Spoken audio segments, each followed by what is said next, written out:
కూడా మేము ప్రక్కన పడేసుకుని తండ్రి మీ కొరకు గొప్పగా బ్రతికే భాగ్యాన్ని దయచేయండి. చివరి వరకు మీరే తోడుగా ఉండి నడిపించమని యేసుక్రీస్తు వారి నామంలో అడుగుచున్నాము తండ్రి, ఆమేన్. ప్రభు పేరిట కూడి వచ్చిన ప్రతి ఒక్కరికి యేసుక్రీస్తు వారి నామంలో వందనాలు తెలియజేస్తున్నాను. ప్రియులారా, ఈ సాయంకాల సమయంలో మన ఆత్మీయ జీవితానికి అవసరమైన చాలా విలువైన మాటలను మరి మనం కాసేపు ధ్యానించుకుందాం. ప్రతి ఒక్కరూ శ్రద్ధగా దేవుడి వాక్యాన్ని వినాలని ప్రభు పేరిట మనవి చేసుకుంటున్నాం. ప్రియులారా, మరి బైబిల్ గురించి, దేవుడి వాక్యం గురించి ఎన్నోసార్లు మనం మాట్లాడుకున్నాం. ఎన్నోసార్లు ఎంతోమంది ఉపదేశాల ద్వారా మనం విన్నాం. అయితే మన ఆత్మీయ జీవితంలో ఇంత గొప్పది దేవుడి వాక్యము, బైబిల్లో ఇన్ని విషయాలు ఉన్నాయి, ఇవన్నీ మనకు తెలుసు. అంటే తెలిసినా కూడా కొన్నిసార్లు ఏం జరుగుతుందంటే మన ఆత్మీయ జీవితం అన్నది పడిపోతూ ఉంటుంది. చాలా సందర్భాల్లో చూడండి, మనకు బైబిల్లో ఉన్న విషయాలు తెలియనివి కావు. ఒక పాపం చేస్తే ఆ పాపం వల్ల ఎలాంటి శిక్ష ఉంటుందో మనకు తెలియనిది కాదు. దానివల్ల దాటుకొని పోతే ఎంత లాభం ఉంటుందో మనకు తెలియనిది కాదు. ప్రతి విషయం మనకు తెలుసు. మరి ఈ విషయాలని తెలిసినప్పటికీ మరలా మనం ఏం చేస్తూ ఉంటామంటే ఆత్మీయ జీవితంలో పడిపోతూ ఉంటాం అన్నమాట. చాలా సందర్భాల్లో తెలిసి మనం ఏం చేస్తున్నామంటే పడిపోతున్నాం. అది మన జీవితంలో దేవుళ్ళో నిలబడిన దానికంటే దేవుడిలో నుంచి పక్కకు పోయి పడిపోయిన సందర్భాలే చాలా ఉంటాయి.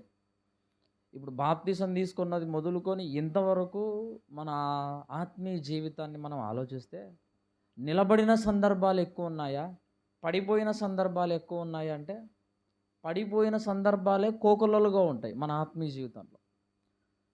దేవుడి కోసం నిలబడిన సందర్భాలు చాలా చాలా తక్కువ ఉంటాయి ప్రియులారా.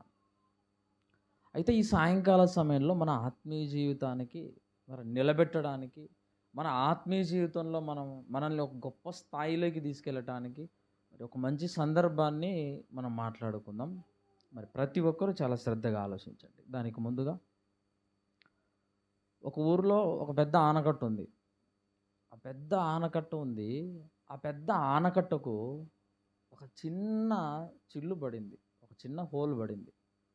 అందరూ చూస్తున్నారు, అది పడింది, నీళ్లు పోతున్నాయి, చిన్నది లేబ్బా అని ఏం కాదులే అనుకున్నారు. కానీ అది రోజు రోజుకు ఏమవుతుందంటే ఆ చిన్న రంధ్రము పెద్దదిగా మారిపోయి ఆ ఆనకట్టంతా పగిలిపోయి ఆ నీళ్ళన్నీ ఆ ఊర్లోకి వెళ్ళి ఊరంతా మునిగిపోయింది.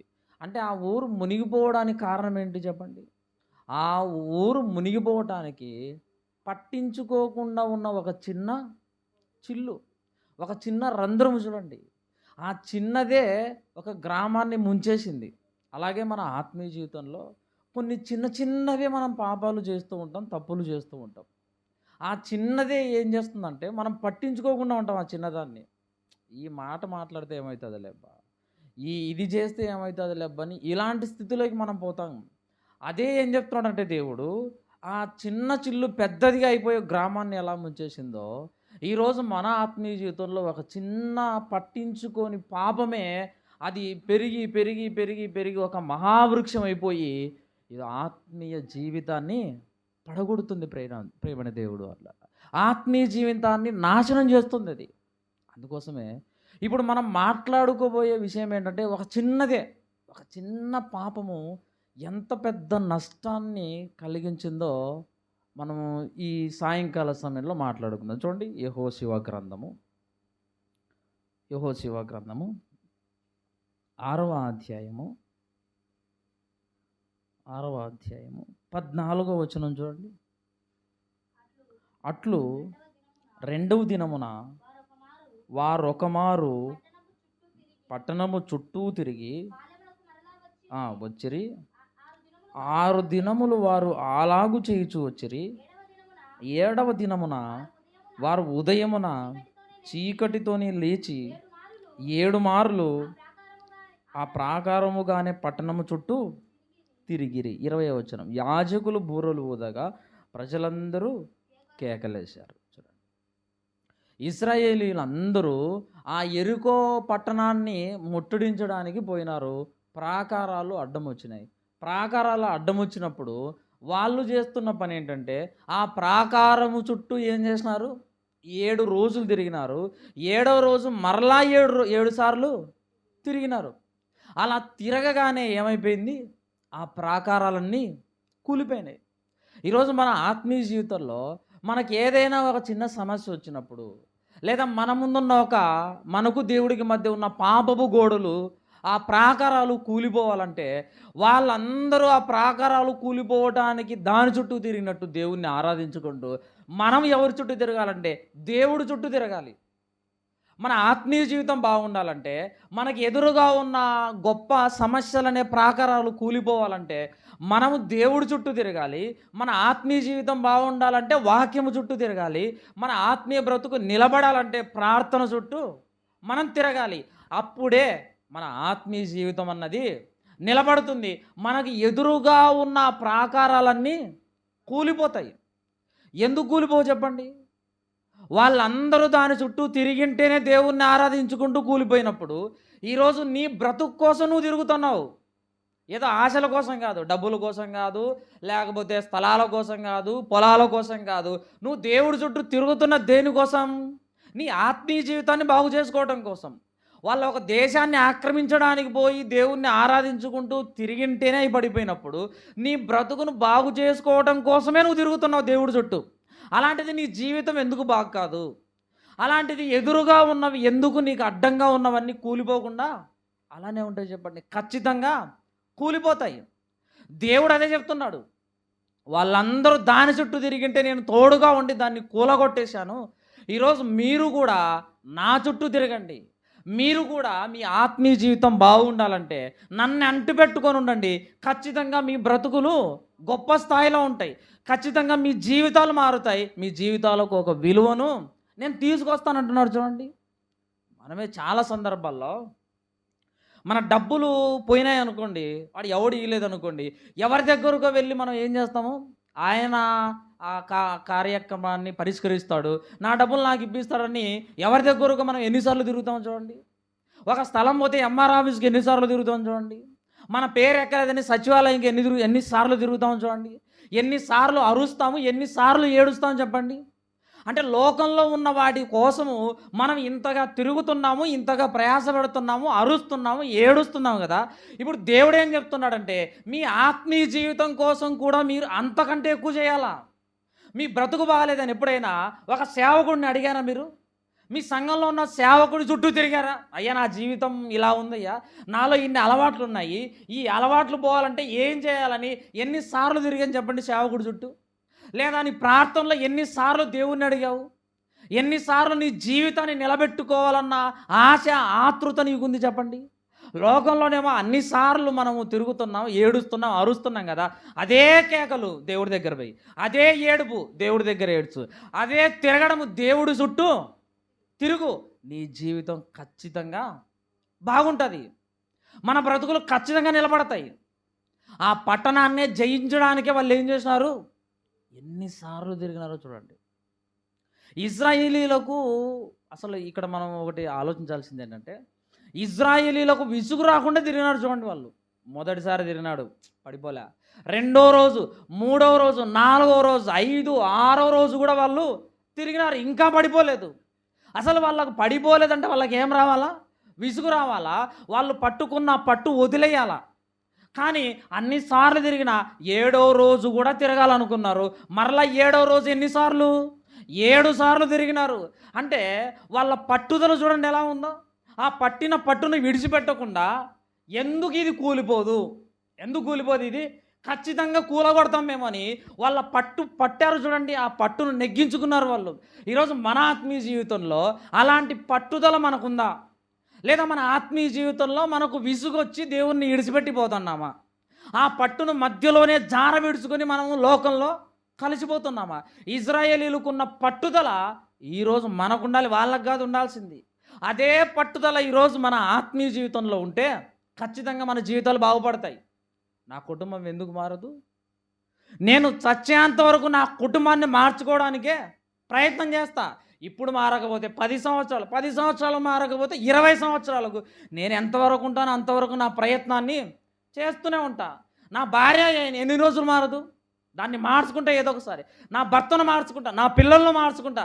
ఇందులో మన పట్టుదల, కుటుంబాన్ని మార్చుకోవడంలో మన పట్టుదల, అలాగే మన వ్యక్తిగత జీవితాన్ని సరి చేసుకోవడంలో పట్టుదల ఉండాలి. ఈ పాపం ఈరోజు చేసినాను, మొన్న ఇదే చేసినాను, అవతల మన్నాడు ఇదే చేసినాను, రేపైతే ఖచ్చితంగా ఈ పాపాన్ని చెయ్యను నేను, ఈ పాపాన్ని చేయకూడదు అని ఇలాంటి పట్టుదల ఉందా మనకు? ఇదో ఈ మీటింగ్ ఇప్పుడు ఫెయిల్ అయిపోయింది. నెక్స్ట్ మీటింగ్ ఎలా జరుగుతుందంటే, నెక్స్ట్ కార్యక్రమం ఎలా ఉంటుందంటే అసలు కొంచెం కూడా లేకోకుండా ఇంతకంటే ముందు జరిగిన వాటికంటే చాలా గొప్పగా చేస్తాం, చాలా గొప్పగా జరిగించుతాం. అంటే ఇలాంటి వాటిలో మనకేముండాలి? పట్టుదల ఉండాలి. ఇజ్రాయేలీలకు ఉన్నంత పట్టుదల కంటే చాలా గొప్పగా మన పట్టుదల ఆత్మీయ జీవితంలో ఉండాలి. ఆ పట్టుకుంటే సత్యాంత వరకు ఇడిచిపెట్టకుండా ఆ పట్టుతోనే దేవుడి దగ్గరికి చేరుకోవాలా.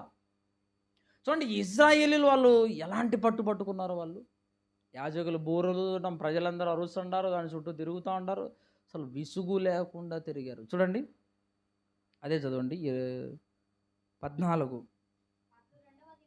అట్లు 2వ దినమున పట్టణపు చుట్టూ తిరిగి ఆ పాలెమునకు మరలా వచ్చిరి. చేచు వచ్చిరి. 7వ దినమున వారు చీకటితోనే లేచి 7 మార్లు తిరిగారు. చూడండి, ఇజ్రాయేలీలు ఎంత కేకలేస్తున్నారు చూడండి, పడిపోవాలని, ఇది కూలిపోవాలి, ఈ ప్రాంతాన్ని మేము ఆక్రమించుకోవాలి అని ఈ పట్టుదల వారిని తిరిగేటట్టు చేసింది ప్రేమైన దేవుడు వాళ్ళరా.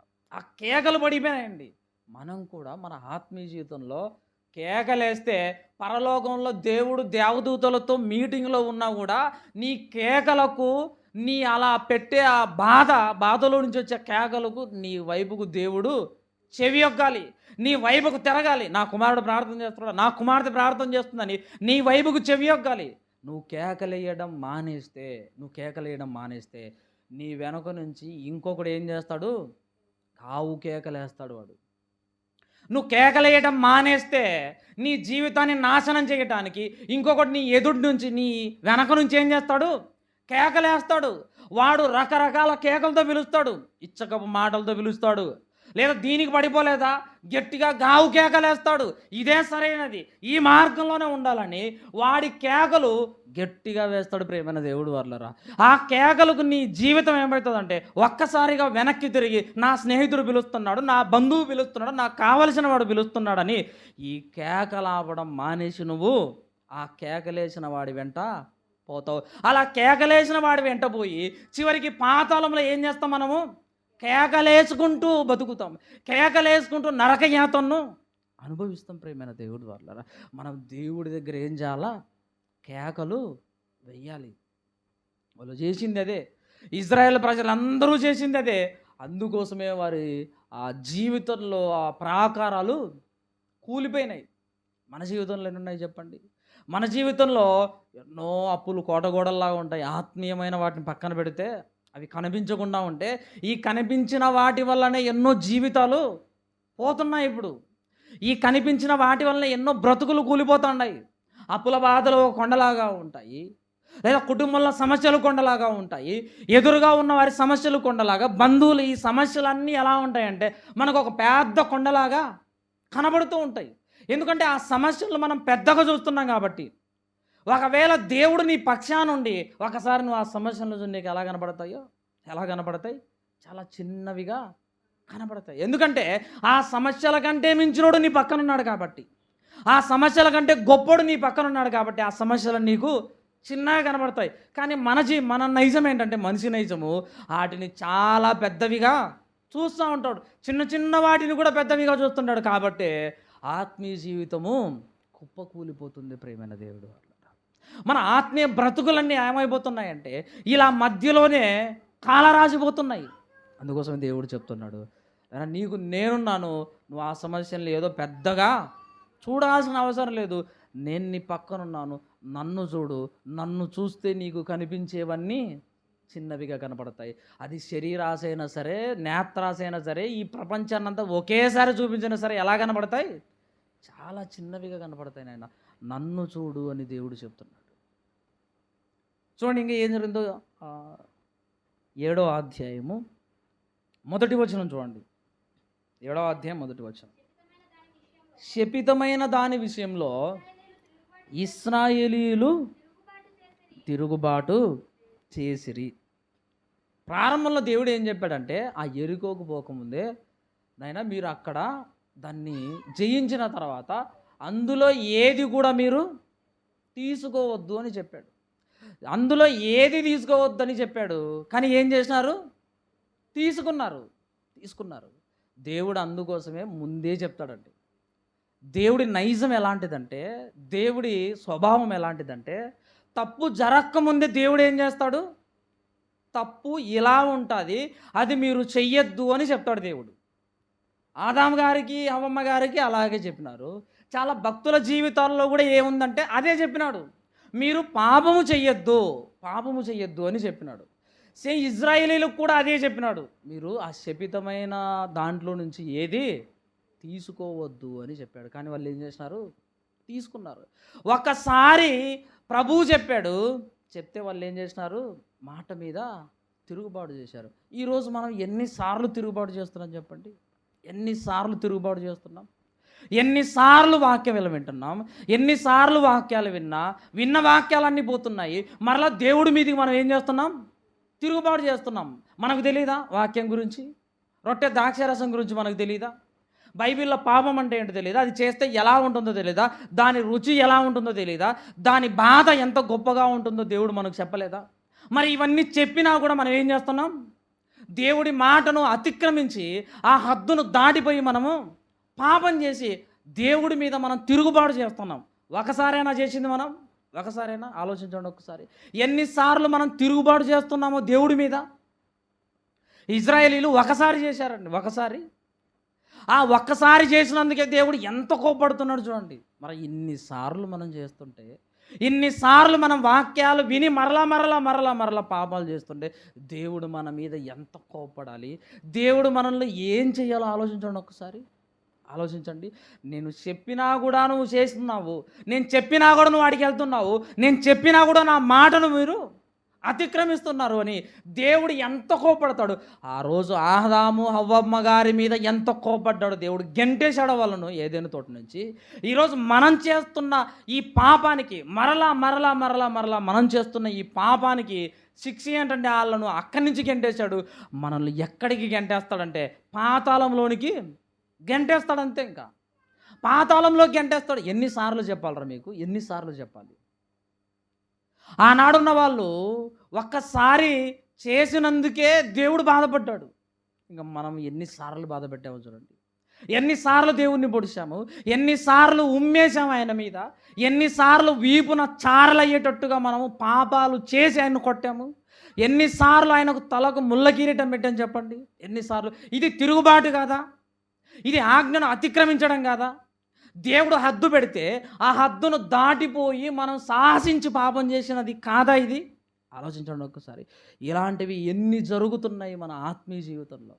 ఇన్ని సంవత్సరాల్లో ఎన్నిసార్లు హద్దులు దాటి మనం ప్రవర్తించాము, ఎన్నిసార్లు హద్దులు దాటి మాట్లాడాము, హద్దులు దాటి ఆలోచించాము, హద్దులు దాటి చూసాము, హద్దులు దాటి మన క్రియలు చేశాము చెప్పండి. ఇన్నిసార్లు మనము ఆజ్ఞను అతిక్రమించి చేస్తే దేవుడు మన మీద ఎంతగా కోపం తెచ్చుకోవాలి? ఆయన దేవుడు మనల్ని ప్రేమిస్తున్నాడండి. దాన్ని మనం ఆసరాగా చేసుకుంటున్నాము, విచ్చలవిడిగా పాపం చేస్తున్నామండి. ఇది వాస్తవం. దాన్ని ఆసరాగా చేసుకొని దేవుడు క్షమిస్తాలే అన్న ఒక చిన్న మాటను మనం తీసుకుంటున్నాము. తీసుకొని పాపం చేయడం, మరలా ఇక్కడికి వచ్చి క్షమించమని అడగడం, ఇది ఒక అలవాటుగా అయిపోయింది ప్రేమర దేవుడు వాళ్ళరా. అలవాటుగా అయిపోయింది. దేవుడు ఏం చెప్తున్నాడంటే, నేను ఒకసారైనా మీకోసం ప్రాణం పెట్టింది నేను. యేసుక్రీస్తు వారు చెప్తున్నాడు, ఒకసారే ప్రాణం పెట్టింది నేను. ఒకసారి ప్రాణం పెడితే మీ పాపాలు కూడా పోవాలి ఒకేసారి. ఒకేసారి పోవాలి. మరలా తెచ్చుకోవడం ఏంటయ్యా? తెచ్చుకొని నువ్వు పెట్టుకోవడం ఏంటి? మరలా దాన్ని పోగొట్టుకోవడం ఏంటి? బయటికి గెంటేయడం ఏంటి? గెంటేసిన దాన్ని మరలా తెచ్చుకోవడం ఏంటి? ఇది ఎన్ని రోజులు చేస్తావు నువ్వు? ఎన్ని రోజులు చేస్తావు చెప్పు? నీ బతుకు దినాలన్నీ కూడా ఇదే అలవాటుగా ఒక ఋతు చక్రంలాగా మారిపోతుంటే, ప్రకృతి చక్రంలాగా ఇదే తిరుగుతుంటే నీ జీవితం ఎప్పుడు బాగుపడుతుంది? ఇక నీ బ్రతుకు ఎప్పుడు మారుతుంది? నీ అలవాట్లు ఎప్పుడు మారుతాయి? ఇది ఒక చక్రమలాగా మనము చేస్తూ ఉంటే దానివల్ల ఎలాంటి ప్రయోజనము ఉండదు ప్రియమైన దేవుడు వాళ్ళ. దానికి ముగింపు పలకాలి, మనం ముగింపు పలకాలి. అలా ముగింపు పలికితేనే మన ఆత్మీయ జీవితము గొప్పగా ఉంటుంది. ఆ శపితమైన దానిలో నుంచి వాళ్ళు వద్దు అంటే ఏం చేశారు? తీసుకున్నారు. ముందే మనకేం పాపము ఇలాంటిదని మనకు బైబిలు తెలుసుకున్నప్పుడే తెలుసా? ముందు తెలీదా చెప్పండి? మనకు బాప్తీసం తీసుకోకముందు ప్రార్థనలకు పోతున్నాము. బాప్తీసం తీసుకోకముందు మన జ్ఞానము ఉంది. ఆ జ్ఞానంలో పాపం అంటే ఏంటో మనకు తెలుసు. అప్పుడు తెలుసు, తీసుకున్న తర్వాత కూడా మనకు తెలుసు. మరి అప్పుడంటే నువ్వు బాప్తీసం తీసుకోకుండా చేసావు అనుకోవచ్చు. మరి బాప్తీసం తీసుకున్న తర్వాత తెలుసు కదా మనకు. బాప్తీసం తీసుకున్న తర్వాత కొన్ని విషయాలైనా మనం వంట పట్టించుకుంటాం కదా. మరి అలాంటి సందర్భంలో కూడా ఇంకా మనం అలాంటిది చేస్తుంటే ఎలా? ఇంకా మన జీవితాలను పాత అలవాట్లకే అంకితం చేసుకుంటే, ఆ పాత బ్రతుకుకే అంకితం చేసుకుంటే ఇక నీ జీవితం దేవుడికి ఎప్పుడు అంకితం అవుతుంది? ఇంకా మన అలవాట్లు దేవుడికి ఎప్పుడు అంకితం అవుతాయి?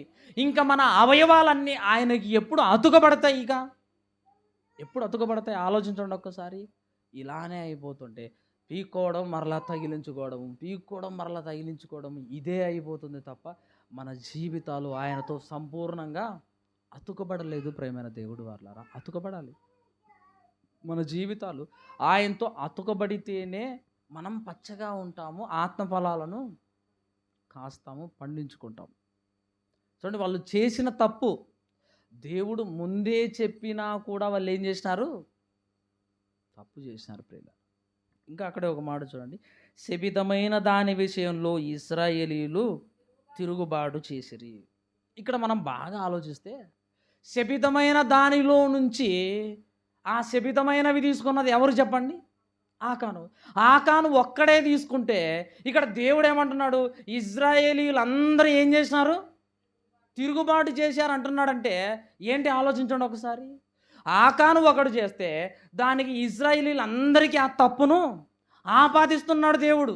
అంటే మన ఆత్మీయ జీవితంలో మన సంఘంలో ఒకడు తప్పు చేస్తే అందరికీ అది ఆపాదించబడుతుంది. మన కుటుంబంలో ఒకడు తప్పు చేస్తే అందరికీ అది ఆపాదించబడుతుంది. ఇజ్రాయేలీల్లో ఒక్కడు తప్పు చేస్తే ఇజ్రాయేలీలు అందరూ తిరుగుబాటు చేసినాడని దేవుడు అంటున్నట్టు ఈరోజు మన ఆత్మీయ జీవితంలో అలాంటిది ఉందేమో ఆలోచించండి ఒక్కసారి. మనం ఒకరము తప్పు చేస్తే అందరూ అలాంటోళ్ళే అంటారు. ఒకరు ఒక మాట మాట్లాడితే వాళ్ళందరూ ఇలాంటి మాటలే మాట్లాడతారు అంటారు. ఒకరు ఇలాంటి క్రియలు చేస్తే అందరూ వాళ్ళు ఇవే చేస్తారంటారు. చూడండి ఎలా మారిపోతుందో మన ఆత్మీయ జీవితం. ఒకడు చేస్తే అందరికీ వస్తుంది అంటే అందరికీ వస్తుంది ఒకడు చేస్తే. అందుకోసమే చాలా మన ఆత్మీయ జీవితంలో జాగ్రత్తగా ఉండాలి. మనుషులు అనకపోవచ్చు కానీ ఖచ్చితంగా దేవుడు మాత్రం ఆపాదించుతాడు ప్రేమైన దేవుడు వాళ్ళరా. దేవుడికి ఏముంది చెప్పండి? ఆనాడు ఏం జరిగిందో ఈనాడు అదే జరిగితే దేవుడు అలానే మాట్లాడతాడు. అందరికీ ఒకటే చట్టాన్ని చేస్తాడు దేవుడు. చూడండి ఏం జరిగిందో, ఒకడు చేస్తే ఏమైపోయింది? అందరికీ నష్టం. ఒక కుటుంబంలో తండ్రి తాగుతూ ఉన్నాడు అనుకోండి. తాగుతూ ఉంటే ఎక్కడైనా పడి చచ్చిపోతే బాధపడేదంతా ఎవరు చెప్పండి? ఒక్కడు పోతే కుటుంబం అంతా బాధపడాలి. ఒకడు బైకు నడుపుకుంటూ పోయి యాక్సిడెంట్లో చచ్చిపోతే చచ్చిపోతే కుటుంబం అంతా బాధపడాలి. చూడండి, అంటే ఒకడు ఏదైనా చేసినాడంటే మొత్తం కుటుంబం అంతా బాధపడినట్టుగా ఈరోజు మనలో ఒకడు శవంలాగా మారిపోతే, బాప్తిసం తీసుకున్న మన ఆత్మీయ జీవితాలు ఒక శవంలాగా ఉంటే ఏమంటారు? ఇదిగో అందరూ ఇలాంటోళ్ళే అంటారు. అందరూ ఇది చేశారు అనే మాట్లాడతారు. అందుకోసమే మన ఆత్మీయ జీవితంలో దేవుడు చెప్తున్నాడు, నాయనా మీరు జాగ్రత్తగా ఉండండి. మీ బ్రతుకులు జాగ్రత్త, మీ క్రియలు జాగ్రత్త, మీ ఆలోచనలు జాగ్రత్త, ఇవన్నీ కూడా మీరు జాగ్రత్తగా కాపాడుకోండి. లేకపోతే మీ బ్రతుకు ఇలానే ఉంటుందయ్యా, మీ జీవితం ఇలానే ఉంటుందయ్యా అని దేవుడు హెచ్చరిస్తున్నాడు. ప్రేమైన దేవుడు వాళ్ళరా, ఇజ్రాయేలీలు అందరూ ఏం చేశారు? తిరుగుబాటు చేసిరి. తర్వాత ఎట్లనగా యూదా గోత్రంలో జెరాహు మునిమనుడును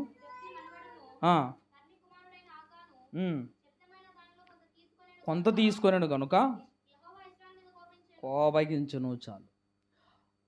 ఆకాను గారు శపితమైన దానిలో నుంచి ఏం తీసుకున్నాడు? కొంత తీసుకున్నాడు. చూడండి, చాలా తీసుకోలేదు, ఎక్కువ తీసుకోలేదు ఆయన.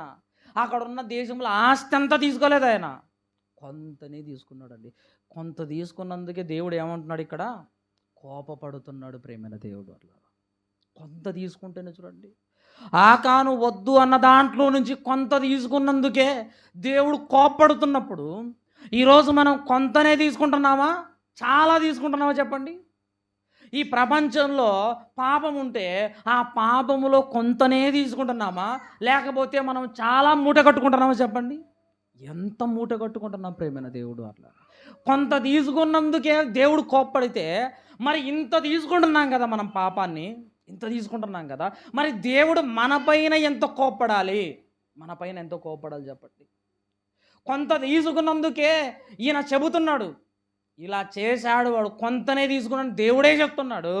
అది నాకు చాలా కోపం తెప్పించింది అంటున్నాడు. మన ఆత్మీయ జీవితంలో కూడా మనము కొంత లేదు, ఇంత లేదు.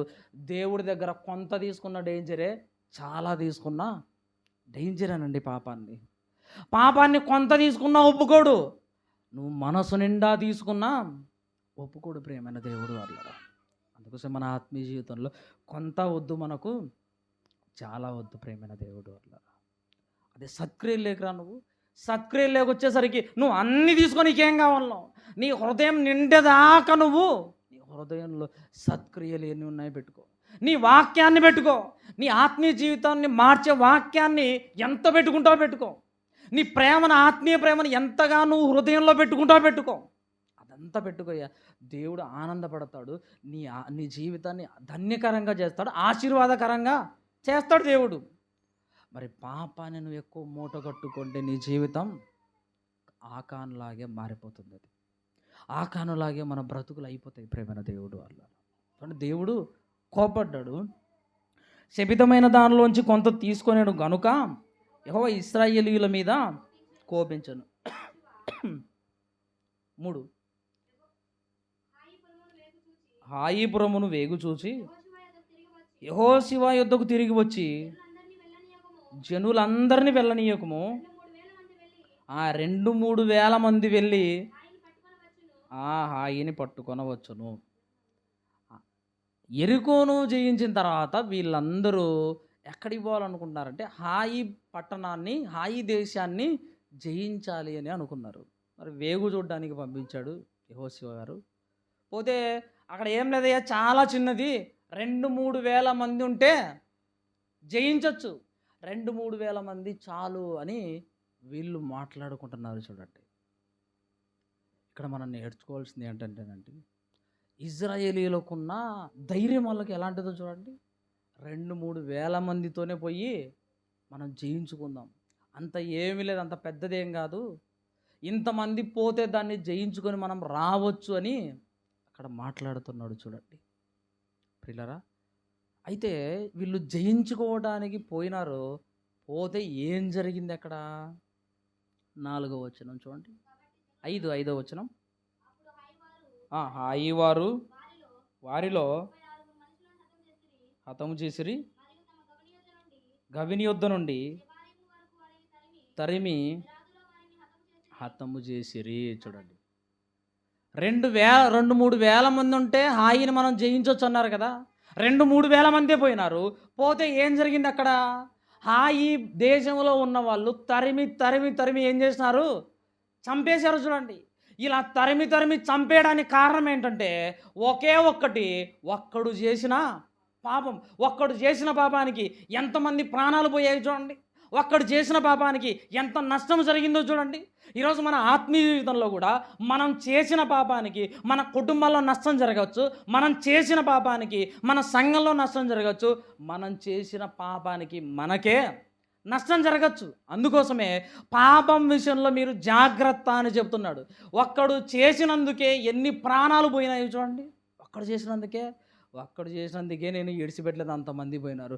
ఈరోజు నువ్వు ఒక్కడివే చేసావా, నీ జీవితం పోతుంది. నీ ఒక్కడి వల్ల ఎంతమంది జీవితాలైనా పోతాయి. అందుకోసమే జాగ్రత్తగా ఉండండి అని చెప్తున్నాడు. ఇజ్రాయేలీల ఆత్మవిశ్వాసం, ఆత్మస్థైర్యం ఏమైపోయింది? అక్కడ పడిపోయింది చూడండి. 2-3 వేల మందితో పోయి జయించుకొచ్చామన్న ఆత్మవిశ్వాసము, ఆ ధైర్యం ఎక్కడికి పోయింది చెప్పండి? 2-3 వేల మందితో వెళ్ళి మేము దాన్ని జయించుకొని వస్తామన్న మాటలు ఏమైపోయాయి? ఆ ఆత్మవిశ్వాసము, ఆత్మస్థైర్యం అన్నీ ఒక్క పాపంతో ఏమైపోయాయి? పటాపంచలైపోయాయండి. ఒక్క పాపముతో చూడండి ఆత్మవిశ్వాసం అంతా పోయింది. అంతవరకు వాళ్ళకున్న ధైర్యం పోయింది, వాళ్ళకున్న ఆత్మస్థైర్యము, దృఢ విశ్వాసం అన్నీ ఏమైపోయాయి? ఒక్క పాపముతో పోయినట్టు. ఈరోజు మనలో విశ్వాసం ఒక పాపంతోనే పోతుంది. మనలో ఉన్న భక్తి ఒక చిన్న తప్పుతోనే పోతుంది. మనలో ఉన్న పవిత్రత ఒక్క పాపముతోనే పోతుంది. ప్రేమైన దేవుడు వాళ్ళ ఒక్క పాపముతోనే ఇన్ని నష్టాలు జరుగుతున్నప్పుడు ఎన్ని వందల పాపాలు మనం చేస్తున్నాము చూడండి. రోజుకి ఎన్ని వందలు చేస్తున్నాం, వారానికి ఎన్ని వేలు చేస్తున్నాం, ఎన్ని లక్షలు చేస్తున్నాం సంవత్సరానికి. ఆలోచించండి ఒకసారి. ఒక్క పాపం చేసినందుకే అంత నష్టం జరిగితే ఇన్ని పాపాలు చేస్తే మనకి ఎంత నష్టము జరుగుతుందో, మన భక్తి ఎంత పాడైపోతుందో ఆలోచించండి ఒకసారి. వద్దు ప్రియమైన దేవుడు వాళ్ళ మన ఆత్మీయ జీవితంలో అది ఒకటేనండి ఇజ్రాయేలీయుల జీవితాన్ని సర్వనాశనం చేసింది. ప్రియమైన దేవుడు వాళ్ళ ఇజ్రాయేలీయుల జీవితాన్ని దేవుడు అక్కడ మాట్లాడుతూ ఏమంటాడంటే 7వ అధ్యాయము చూడండి. ఎట్లనగా యూదా గోత్రములో జరహు ముని మనమడును, జబ్ది మనమడును, కర్మీ కుమారుడునైన ఆకాను అని మెన్షన్ చేస్తున్నాడు చూడండి.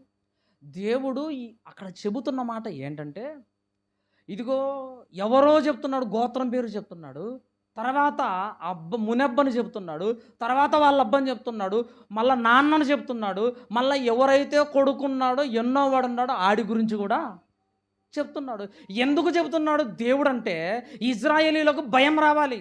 అంటే మనం రహస్యంగా తప్పు చేస్తే మన మునబ్బ ఎవడో చెప్తాడు దేవుడు, మన అబ్బ ఎవడో చెప్తాడు, మన నాన్న ఎవడో చెప్తాడు, మన నాన్నకు ఎన్నో వాళ్ళమో కూడా దేవుడు చెప్తాడు. అమ్మో, దేవుడు ఇంత డేంజరా, దేవుడు ఇంత ప్రమాదకార, పాపము చేస్తే దేవుడు ఇంతగా మనల్ని పరిశీలన చేస్తాడా? మనం రహస్యంగా పాపం చేసిన దేవుడికి తెలిసిపోతుందా? ఇలా వాళ్ళల్లో భయం రావాలని ఏం చేస్తున్నాడు అంటే, ఎక్కడి నుంచి మొదలు పెట్టాడో చూడండి. ప్రారంభ విత్తనం నుంచి మొదలుపెట్టి ఎవరి దగ్గరకు వచ్చాడు? ఆకాను దగ్గరకు వచ్చాడంటే మన జీవితాలను విడిచిపెడతాడనుకుంటే పొరపాటు. ప్రేమన దేవుడు వాళ్ళరా, మన జీవితాలను వదిలేస్తాడనుకుంటే పొరపాటు. అందుకోసమే జాగ్రత్తగా ఉండాలంటే, మనం రహస్యంగా చేసినది ఏదైనా సరే మనుషులకు తెలియకపోవచ్చు, భార్యకు తెలియకపోవచ్చు, భర్తకు తెలియకపోవచ్చు, పిల్లలకు తెలియకపోవచ్చు, ఎవరికి తెలియకపోయినా ఖచ్చితంగా దేవుడు మాత్రం ఏం చేస్తాడు? ఆ రహస్యంగా చేసిన దాన్ని బయట పెడతాడు. ప్రేమైన దేవుడు వల్ల ఖచ్చితంగా బయట పెడతాడు. ఇజ్రాయేలీలో కొన్ని లక్షల మంది ఉండొచ్చులేండి, వాళ్ళ ముందర ఆకాను చేసిన రహస్య పాపం బయటపడింది. కానీ అదే మన జీవితాలు దేవుడు బయట పెట్టాలి అనుకుంటే ఈ సమాజంలో ఎంతసేపు చెప్పండి? మన బ్రతుకుల్లో దేవుడు గుగ్గిపాలు చేయాలంటే ఎంతసేపు? ఈ తప్పు చేశాడని ఒక సందర్భాన్ని క్రియేట్ చేసి దేవుడు ఏం చేస్తాడు? మన వేషధారణ జీవితాన్ని బయట పెడితే అప్పుడు ఏం జరుగుతుంది చెప్పండి? మన తల ఎక్కడ పెట్టుకుంటాం ప్రేమైన దేవుడు వాళ్ళరా? అందుకోసమే దేవుడు ఏం చేస్తున్నాడు? నైనా మీ జీవితాల్లో చక్క పెట్టుకోండి. మీరు రహస్యంగా పాపం చేశారా, దాన్ని చెయ్యకండి, దూరం చేసుకోండి, వదిలేసుకోండి అని చెప్తున్నాడు దేవుడు. అంటే దేవుడు ఎలాంటి ఎక్కడి నుంచి స్టార్ట్ చేశాడో దేవుడు. నిజంగా ఇది చదువుతున్నప్పుడు చాలా ఆశ్చర్యం వచ్చింది నాకు.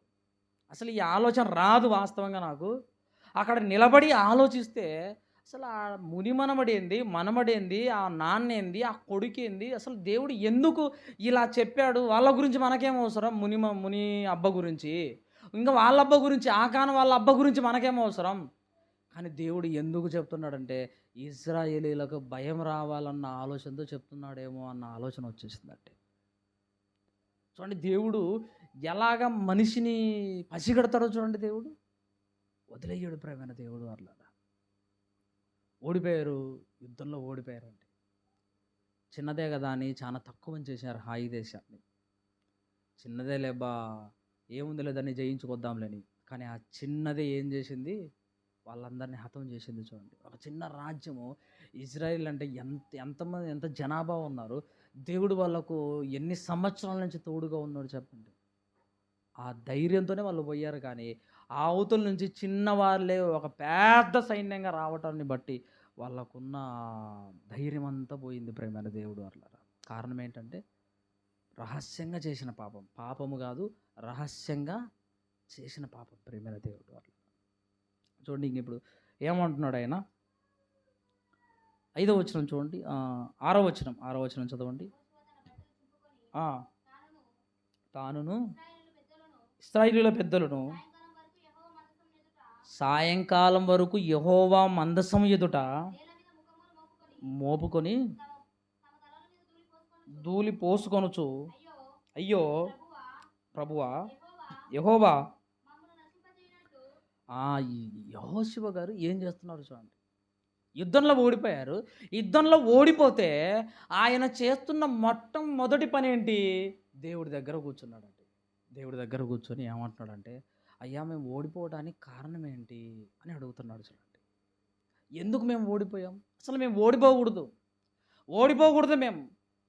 ఎన్ని సంవత్సరాల నుంచి మీరు మాకు తోడుగా ఉన్నారు, ఎంతమందిని జయించాం మేము, అసలు అలాంటిది ఒక చిన్న దేశాన్ని జయించలేకపోయామంటే కారణం ఏంటయ్యా, కారణం ఏం జరిగింది, ఎక్కడ మేము పొరపాటు చేశామని దేవుడి దగ్గరకు వచ్చి అడుగుతున్నాడంటే మన ఆత్మీయ జీవితంలో కూడా మనం ఇలానే దేవుణ్ణి అడగాలి. మనము ఏదైనా ఒక దాంట్లో విఫలమైనప్పుడు, ఏదైనా ఒక పని నెరవేరినప్పుడు, లేదా ఒక పాపాన్ని చేసినప్పుడు, అయ్యా ఇది జరగలేదు, జరగకపోవడానికి గల కారణం ఏంటి, ఇందులో ఏం జరిగింది, లోపము నాలో లోపం వచ్చిందా, లేదా నా సంఘంలో లోపం ఉందా, ఎవరిలో లోపం ఉంది అని చెప్పి దేవుడి దగ్గర కూర్చొని మనము తలంచుకోవాలి. దేవుడి దగ్గర కూర్చొని ఆలోచించుకోవాలి. అప్పుడే దానికి తగిన సమాధానము వచ్చేస్తుంది. యెహోషువ గారికి చెప్పాడు, ఏంటి ఆ సమాధానము, పాపము జరిగింది, రహస్య పాపము అన్నాడండి. అంతే, రహస్య పాపం జరిగింది అన్నాడు.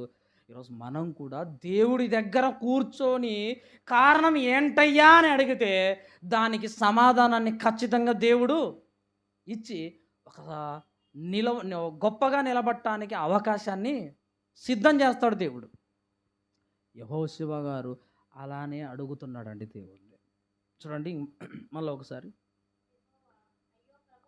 అయ్యో ప్రభువా యెహోవా నశింపజేయునట్లు అప్పగించుటకు ఎందుకు దాటిచ్చితివి, ఇవన్నీ అడుగుతుంటే 11వ వచనం చూడండి. దేవుడు చెప్తున్నాడు, ఇశ్రాయేలీయులు ఏం చేశారు, పాపము చేసి ఉన్నారు, మీరి ఉన్నారు. చాలు. కారణం ఏంటయ్యా అంటే ఇజ్రాయేలు పాపం చేశారు, వాళ్ళతో నేను నిబంధన చేసుకున్నాను, వాళ్ళతో ఒక ఒప్పందం చేసుకున్నాను, వాళ్ళు నాతో చేసుకున్నారు, అయ్యా మేము పాపం చెయ్యము అని ఒక నిబంధనను వాళ్ళు చేసుకున్నారు. వాళ్ళు నాకు ఒక ఒప్పందం ఇచ్చారు.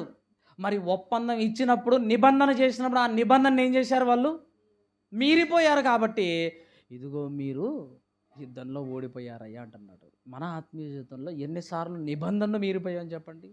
ప్రతిరోజు వాక్యం మనం ఎప్పుడెప్పుడైతే వింటామో, వాక్యం మనకి ఎప్పుడెప్పుడైతే తగులుతుందో అప్పుడు మనం ఏం చేస్తామంటే దేవుడి దగ్గర మోకరించి, అయ్యా ఇప్పటి నుంచి చెయ్యను ప్రభా అంటాం. ఒక నిబంధన చేసుకున్నాం, ఒక ఒప్పందం చేసుకున్నాం దేవుడితో. మరి ఆ నిబంధన ఎంతసేపు అయ్యి అంటే ఇజ్రాయేలీయులు శపితమైన దాంట్లోకి వెళ్ళి మీరు ఎలాగైతే తప్పు చేశారో మనము కూడా దేవుడికి ఇచ్చిన ఆ నిబంధనను, ఆ ఒప్పందాన్ని మనం ఏం చేస్తున్నాం, బయటికి వెళ్ళి ఉల్లంఘిస్తున్నామండి. ఆ నిబంధనను మనం మీరిపోయి పాపం చేస్తున్నాం. దేవుడు చెప్తున్నాడు, నిబంధన చేసిన తర్వాత మీరకూడదయ్యా, నిబంధన ఒప్పందాన్ని చేసిన తర్వాత నువ్వు మీరుతున్నావంటే నువ్వు నమ్మక ద్రోహివి అని అంటున్నాడండి దేవుడు. అందుకోసమే నిబంధన మీరకుండా మనము జాగ్రత్త పడాలి. ఇంకేం చెప్తున్నాడు చూడండి, తీసుకొని దొంగిలి బొంకి తన సామాన్లు దాన్ని ముంచుకొని ఉన్నారు. దేవుడు చెప్తున్నాడు, వీళ్ళు ఏం చేశారంటే ఆ శపితమైన దానిలోంచి తీసుకొని ఎక్కడ దాచుకున్నారు? తమ సామాను కింద దాచుకున్నారు అంటున్నాడండి. ఆకాను ఆ దొంగిలించిన దాన్ని అంతా తీసుకెళ్ళి ఎలాగైతే దాని కింద దాచిపెట్టాడో, ఈరోజు మనం కూడా ఎన్ని మనం దాచిపెట్టుకున్నాము చూడండి. ఎన్ని పాపాలు దాచిపెట్టుకున్నాం మనం మన ఆత్మీయ జీవితంలో. ఆలోచించండి ఒక్కసారి. ఆకాను దాచిపెట్టింది ఆ వెండి, ఆ వస్త్రాలు, బంగారు అని మనం అనుకుంటున్నామండి. ఆయన అవి దాచిపెడితే ఈరోజు మనము ఎన్ని దాచిపెడుతున్నామో కనబడకుండా చూడండి. ఈర్ష్యను దాచిపెట్టుకుంటున్నాం, అసూయను దాచిపెట్టుకుంటున్నాం, కామాన్ని దాచిపెట్టుకుంటున్నాం, వ్యభిచారాన్ని దాచిపెట్టుకుంటున్నాం, మోసము, దొంగతనము, వ్యభిచారము, అపవిత్రత ఎన్ని దాచిపెట్టుకుంటున్నామో చూడండి. ఎన్ని దాచిపెట్టుకుంటున్నామో. ఒక్కటి దాచిపెట్టుకున్నందుకే ఈయన ఇంతగా వారి మీద కోపడుతున్నాడు చూడండి. మనం ఎన్ని దాచిపెట్టుకున్నాం. ఇంకా మనం ఏమైనా దాచిపెట్టుకుంటున్నాం అలాగే మన హృదయంలో దేవుడికి వ్యతిరేకంగా రహస్యంగా ఏమైనా దాచిపెట్టుకుంటున్నామా? ఒకవేళ నువ్వు రహస్యంగా దాచిపెట్టుకుంటే ఖచ్చితంగా దాన్ని తీసేసుకోవాలి, ఖచ్చితంగా దాన్ని వదిలేసుకోవాలి. అలానే దాచిపెట్టుకుంటే నీ బ్రతుకు పాడైపోతుంది. దాచిపెట్టుకున్నారని చెప్పి దేవుడు ఏమంటున్నాడు చూడండి. తన సామాన్లో దాచుకొని ఉన్నారు కనుక, కాబట్టి ఇశ్రాయేలీయులు శాపగ్రస్తులై తమ శత్రువుల ఎదుట నిలువలేక తమ శత్రువుల ఎదుట వెనుకకు తిరిగిరి. పాపము చేయటం వల్ల నువ్వు దేంట్లో విజయాన్ని సాధించలేవు. నువ్వు రహస్యంగా పాపం చేయటం వల్ల నువ్వు శత్రువు ఎదుట కూడా నిలబడలేవు. మనము రహస్యంగా పాపాన్ని చేసి ఎన్నో పాపాలను రహస్యంగా నీ హృదయంలో నువ్వు దాచిపెట్టుకుంటే నువ్వు ఎక్కడా కూడా విజయాన్ని సాధించలేవు. ఎందులో కూడా నువ్వు గెటాన్గా లేవు. అది నీ కుటుంబంలో చేస్తున్న పనులు కానివ్వండి, మన ఉద్యోగాల కోసం మనం పడుతున్న ప్రయాస కానివ్వండి, లేకపోతే ఇంకో దానికోసం పడుతున్న ప్రయాస కానివ్వండి, ఎందులో కూడా మనం విజయాన్ని సాధించలేం. కారణం ఏంటంటే మనం రహస్యంగా చేస్తున్న, రహస్యంగా దాచుకున్న ఆ పాపాలను బట్టి మనం ఎందులో కూడా విజయాన్ని సాధించలేం. మనం పాపం ముందుకెళ్ళినా, అపవాది ముందు శత్రువు దగ్గరికి వెళ్ళినా కూడా మనము స్ట్రాంగ్గా నిలబడగలం. ఆ పాపం ఉంటే రహస్యంగా నిలబడలేం. చాలా ఈజీగా పడిపోతాం వాడి ముందర. ఎందుకంటే మనం రహస్యంగా పాపాన్ని దాచిపెట్టుకొని ఒక పామును పెంచినట్టుగా పెంచి మన జీవితాన్ని మనమే నాశనం చేసుకుంటున్నామండి. ఒక ఆవిడ పామును తెచ్చుకొని బాగా పెంచుకుంటుందంట. పెంచుకుంది. అలా పెంచుకున్నది ఒకరోజు ఆ పామే ఆమెను చంపేసింది చూడండి. పామే చంపేసింది. పెంచిన పామే చంపేసినట్టు ఈరోజు నువ్వు కూడా ఒక పామును పెంచినట్టుగా పాపాన్ని కనబడకుండా పెంచుతున్నావు ప్రియమైన దేవుడు. అట్లారా కనబడకుండా పాపాన్ని పాములాగా పెంచుకుంటున్నాం. అలా పెరిగి పెద్దదైన ఆ పాము ఏం చేస్తుందంటే ఏదో ఒక రోజు నిన్ను చంపుతుంది, కాటేస్తుంది ఖచ్చితంగా. అందుకోసమే పాములాగా నువ్వు రహస్యంగా పాపాన్ని పెంచితే అది కాటేసి మన జీవితాన్ని చిందరవందర చేస్తుంది ప్రేమైన దేవుడు. వాళ్ళరా రహస్యంగా ఆకాను చేసిన పాపం బయటపడలేదా చెప్పండి?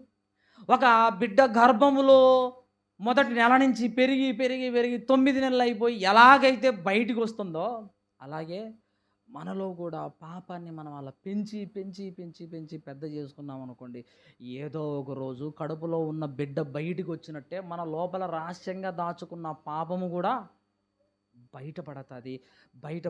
పన్నప్పుడు దానికి రావాల్సిన ప్రతిఫలము ఖచ్చితంగా వస్తుంది ప్రేమైన దేవుడు వాళ్ళారా. అందుకోసం రహస్యంగా దాచిపెట్టుకున్న పాపం వల్ల ఎన్ని ఇబ్బందులు జరుగుతున్నాయి చూడండి. రహస్యంగా దాచిపెట్టుకున్న పాపం వల్ల చెబుతున్నాడు, దొంగిలి తమ సామానులో దాన్ని ఉంచుకొని ఉన్నారు. శాపగ్రస్తులైన వారు మీ మధ్య నుండకుండా మీరు వారిని నిర్మూలము చేసితేనే తప్ప నేను మీకు తోడై ఉండను. తప్పు చేశారయ్యా, తప్పు చేసిన వాళ్ళు మీ మధ్యలో ఉండొద్దుగా. గుర్తుపెట్టుకోండి, మీ మధ్యలో వాళ్ళు లేకుండా ఉంటేనే నేను మీకు తోడుగా ఉంటా, లేకపోతే మీకు తోడుగా ఉండను దేవుడు అంటున్నాడు చూడండి. ఆ పాపాన్ని చేసిన వాళ్ళు మీ మధ్యలో లేకుండా పోవాలంటున్నాడు. ఈరోజు మనకేం చెప్తున్నాడు అంటే, మీ ప్రాణం పోకుండా ఉండాలంటే, మీ ప్రాణం పాతాళంలోకి జారిపోకుండా ఉండాలంటే మీరేం చేయాలా? మీలో ఉన్న పాపపు సముద్రాన్ని, ఆ పాపపు నీటిని అంతా బయటికి కొట్టేయాలి. మీలో ఉన్న పాపపు చెత్త చెదారాన్నంతా మీరేం చేయాలా? బయటికి పంపించాలి. అలా పంపిస్తేనే నేను మీకు తోడుగా ఉంటాడు. ఈ సమయంలో దేవుడు మనతో మాట్లాడుతున్నాడు. మరి దేవుడు మనకు తోడుగా ఉండాలంటే మనం ఏం చేయాలా? రహస్యంగా దాచిపెట్టుకున్న పాపాన్ని వెళ్ళగొట్టుకోవాలా. నువ్వు అలానే పెట్టుకుంటే ఎందులో విజయాన్ని సాధించలేవు. దేవుడు నీకు తోడుగా ఉండడు. ఇలా చూడండి, దేవుడు మన ఆత్మీయ జీవితంలో ఎన్ని విషయాలు మనతో మాట్లాడుతున్నాడు, ఎన్ని జాగ్రత్తలు చెప్తున్నాడు, ఎన్ని హెచ్చరికలు చెప్తున్నాడు ప్రియులరా. కనుక మన ఆత్మీయ జీవితంలో చాలా చాలా చాలా జాగ్రత్తగా ఉండాలి. దేన్ని బట్టి అంటే రహస్యంగా మనం చేస్తున్న పాపాన్ని బట్టి చాలా చాలా జాగ్రత్తగా ఉండాలి. ఒక్కడు చేసిన పాపానికి ఎన్ని ప్రాణాలు పోయినాయో, ఒక్కడు చేసిన పాపానికి దేవుడికి ఎంత కోపం వచ్చిందో, ఒక్కడు చేసిన పాపానికి ఎన్ని ఇబ్బందులు పడుతున్నారో ఇజ్రాయేలీలు, ఒక్కడు చేసిన పాపానికి ఎన్ని అవమానాలు వచ్చి ఉంటాయో చూడండి, ఎన్ని అవమానాలు వచ్చి ఉంటాయో. అలాగే మన ఆత్మీయ జీవితంలో ఎలాంటిది ఉండకూడదండి. అలాంటిది లేకుండా మన ఆత్మీయ జీవితాన్ని చాలా చాలా చాలా జాగ్రత్తగా మనము నడిపించుకుందాం. అలాంటి కృప దేవుడు మనందరికీ దయచేయను గాక. మరొక భాగాన్ని తర్వాత మాట్లాడుకుందాం. ఈ సమయంలో బల్లా కార్యక్రమాన్ని